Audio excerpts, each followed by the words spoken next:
Good morning, Mount Olive Church and friends of Mount Olive Church.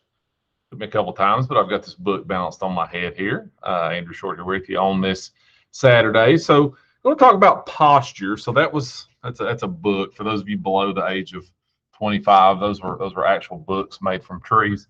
I'm going to talk about posture a little bit this morning. So, share my screen here with you. That was kind of a first thing that came to my head when I thought of the word posture. A different type of posture we'll talk about, but I remember back, I guess in some sitcoms there from the late 80s and 90s, girls walking around with the book on their head, trying to balance and have posture, but little different kind of posture here today. Came from Brother TJ's sermon there last Sunday, and so hopefully you got a chance to watch that. Hopefully you got a chance to watch all the devotions this week. Appreciate the guys filling in. Love, somebody had said there, I can't remember who it was, but so many good people doing devotions and pitching in around the church, and just so thankful for that. Brother Matt with his first one there on Monday, really enjoyed that. Stevie pitching in yesterday, and some regulars there in the middle of the week. I always appreciate them, but so blessed at our church to have people to be able to fill in. So today, how's your posture? So Luke chapter 18, verses 10 through 14 here. And so I looked up posture, and I'm not a big definition guy. I'm a math teacher, so I'm not a big definition person. But posture that we're talking about says an approach or attitude. So not the way you stand with your back, but an approach or attitude. Look at the two very, very different postures here, different attitudes that these two men have in this parable by Jesus. In verse 10, two men went up into the temple to pray, two different men. One a Pharisee, so a religious elite, and the other a publican. Loved how Brother TJ kind of read this on Sunday. The Pharisee stood and prayed thus with himself, God, I thank thee that I am not as other men are, right? I'm like TJ. I see him, with this voice, and he's, as other men are, extortioners, unjust, adulterers, or even this publican. So his attention's on how bad these other people are. I fast twice in the week, how good I am, he says. I give tithes of all that I possess. So the one posture is this, Pharisee who just thinks he's the greatest thing ever. And then we switch to a much different posture here. Verse 13, and the publican standing afar off. Number one, standing afar off. Where's he at? He's not, doesn't even feel like he's worthy to come close. I feel like that a lot.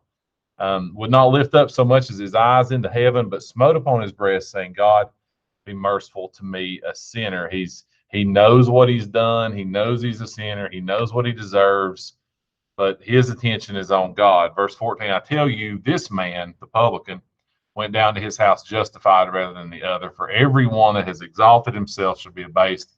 He that humbleth himself shall be exalted. So just a simple devotion here today. I think the story speaks for itself. I love this story, and I just love the way Jesus looks at things differently than I do a lot of times. This was good. I needed this week. That from these two postures, there was one that the world would think was a good thing. This Pharisee here that was proud and me, and look at me, look at the name on the back of my jersey. If you're a sports person, his focus was on himself. How good I am, how bad you are. His focus was on his posture, his attitude was, I'm so much better than everybody else. And I don't know that we necessarily see it in those terms, but it's easy sometimes to slip into, well, at least I didn't do that. And I think that's an easy way to slip for all of us. And so the second one there, the publican, he's humble. His focus is on you, as in God, God, God. He knows he doesn't deserve anything. And so, I'm not saying, and certainly Jesus is not saying here that you should think of yourself as less than worthy of anything. We don't want to look bad on ourselves, but the point here being, he was humble. He knew that he could do nothing without Jesus. He could do nothing without God. His focus, his attitude was a focus on God. Love that. That's something that's kind of hit me this week, and something I've been struggling with. It's easy to get focused on other things and problems and things going bad. And maybe not real bad, but just, a day-to-day grind, sometimes we get focused on that instead of having our focus on God. And Lord, help us with that. Help us be more like this publican and know that our focus should be on you. And so, the posture here, it's not about you. TJ said this in the sermon. It's not about you. It's not about me. It's about God. That's a simple thought, but it's so true, and it's so easy to get away from that. Jesus as my example. I think Matt mentioned this on Monday. It's the ultimate example of humility. The Son of God, there when the world was created, all powerful, comes down and humbles himself as a man and dies on the cross for us. It's the ultimate example of humility. We'll never be able to touch that. Somebody else I think mentioned the washing of the disciples' feet. He was the ultimate example of someone who should have been exalted, but took himself down to our level. He humbled himself even to the cross. So this was a quote that I ran across. I think my mom actually put this on Facebook this week.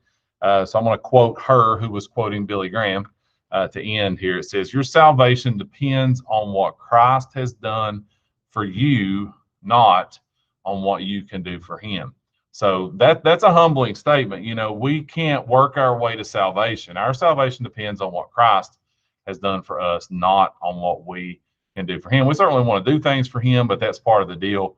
Our salvation, though, depends on what he has done for us. So hopefully you guys got something out of that, and I hope you have a great rest of your weekend, and hopefully we will get to see you guys tomorrow at church. Come join us at Mount Olive, 11 o'clock. We'll love to see you there. Love you guys. Have a great weekend.